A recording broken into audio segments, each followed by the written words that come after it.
అందరికీ నమస్కారం. అద్భుత కథల ప్రపంచంలోకి మనందరికీ స్వాగతం. ఈ కథలు తరతరాలుగా మనల్ని ఎంతగానో ఆకట్టుకుంటూనే ఉన్నాయి కదా. సిండ్రేలా నుండి స్లీపింగ్ బ్యూటీ వరకు ఈ కథలు మన బాల్యాన్ని, మన సంస్కృతిని ఎంతో ప్రభావితం చేశాయి. కానీ ఎప్పుడైనా ఆలోచించారా, ఈ టెక్నాలజీ యుగంలో కూడా వేల ఏళ్ల క్రితం పుట్టిన ఈ కథలు మనకు ఇంకా ఎందుకంత ముఖ్యం? వాటిలో అంత శక్తి ఏముంది? ఆ మ్యాజిక్ అంతా బహుశా ఈ 2 పదాల్లోనే మొదలవుతుందేమో. ఒక్కానొకప్పుడు అని వినగానే మనం వెంటనే ఒక అద్భుత లోకంలోకి వెళ్ళిపోతాం. అక్కడ ఏదైనా జరగచ్చు. సరే, మరి ఈ కథల వెనుకున్న రహస్యమేంటో తెలుసుకుందామా?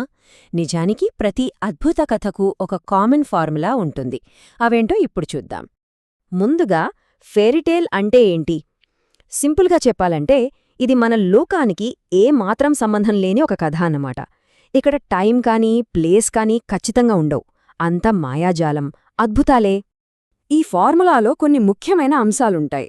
రాజులు, రాణులు, మంత్రాలు. తర్వాత ఓ సామాన్య హీరో విలన్తో పోరాడతాడు. అతనికి మాట్లాడే జంతువులు, మాయాశక్తులు హెల్ప్ చేస్తాయి. కథ చివర్లో ఒక మంచి నీతి. ఆపై అందరూ హాయిగా ఉంటారు. అదే సుఖాంతం. ఇదే ఫార్ములా. ఈ ఫార్ములాని ఇంకా బాగా అర్థం చేసుకోవడానికి మనందరికీ బాగా తెలిసిన ఒక కథను ఉదాహరణగా తీసుకుందాం. అదే సిండ్రెల్లా. ఇదిగో ఇక్కడ చూస్తున్నాం కదా సిండ్రెల్లాను. తన సవతి తల్లి, సోదరీమణులు ఎన్ని కష్టాలు పెట్టినా తనలోని మంచితనాన్ని మాత్రం ఎప్పుడూ వదులుకోలేదు. అదే కదా ఆ పాత్రలోని గొప్పతనం. సిండ్రెల్లా కథ ప్రయాణాన్ని మనం ఒక 5 స్టెప్పులుగా చూడొచ్చు. చూడండి. మొదట ఆమెను అణచివేస్తారు. రెండోది, ఒక ఫేరీ గాడ్మదర్ రూపంలో మ్యాజికల్ హెల్ప్ వస్తుంది. మూడోది, ప్రిన్స్ని కలుస్తుంది. నాలుగోది, ఆ గాజు చెప్పు ఆమెను గుర్తుపట్టడానికి ఒక టెస్ట్లా మారుతుంది. ఇక చివరిగా ఐదోది, మంచితనమే గెలుస్తుంది, తన వాళ్లను కూడా క్షమిస్తుంది. ఈ 5 స్టెప్పుల ప్రయాణమే చాలా అద్భుత కథలకు ప్రాణం పోస్తుంది. ఈ కథ మనకు చెప్పే నీతి ఒక్కటే: జీవితంలో ఎంత కష్టమొచ్చినా దయా, పట్టుదల ఉంటే చాలు, అద్భుతాలు వాటంతటవే జరుగుతాయని ఒక భరోసా ఇస్తుంది ఈ కథ. సరే, కథ ఫార్ములా గురించి తెలుసుకున్నాం కదా. మరిప్పుడు అసలు ఈ కథలు మనసుపై, ముఖ్యంగా పిల్లల మనసుపై ఎందుకంతలా ప్రభావం చూపిస్తాయో చూద్దాం. ఇవి కేవలం టైంపాస్ కథలు అస్సలు కాదండి. పిల్లల మానసిక ఎదుగుదలలో ఇవి చాలా శక్తివంతమైన టూల్స్ లాంటివి. వాళ్ల ఆలోచనలను, భావాలను అర్థం చేసుకోవడానికి ఇవి చాలా సహాయపడతాయి.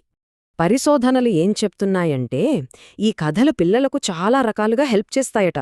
మంచి చెడు మధ్య తేడా తెలుసుకోవడానికి, వాళ్లలో ఉండే చిన్న చిన్న భయాలను పోగొట్టుకోవడానికి, వాళ్లపై వాళ్ళకి నమ్మకం పెరగడానికి, అన్నింటికంటే ముఖ్యంగా వాళ్ల ఊహాశక్తిని పెంచడానికి ఇవి ఎంతగానో ఉపయోగపడతాయి.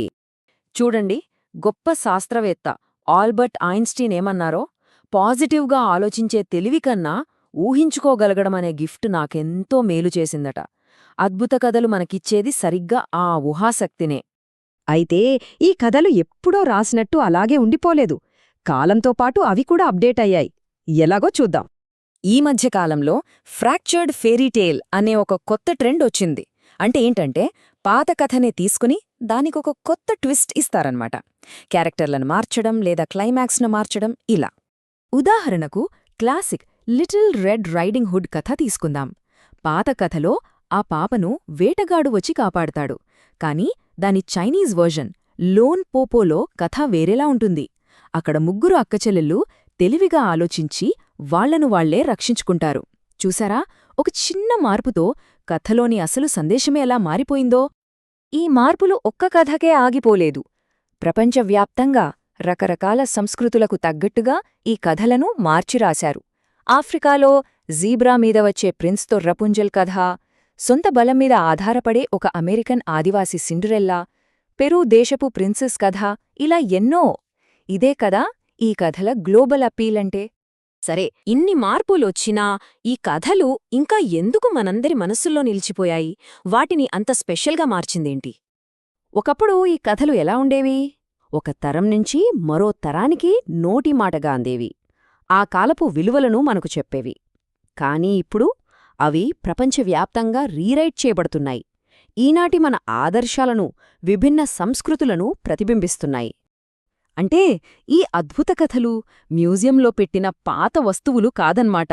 అవి మనతో పాటు పెరుగుతున్న జీవమున్న కథలు. మనకు నేర్పిస్తాయి, స్ఫూర్తినిస్తాయి, మన ప్రపంచానికి అద్దం బడతాయి.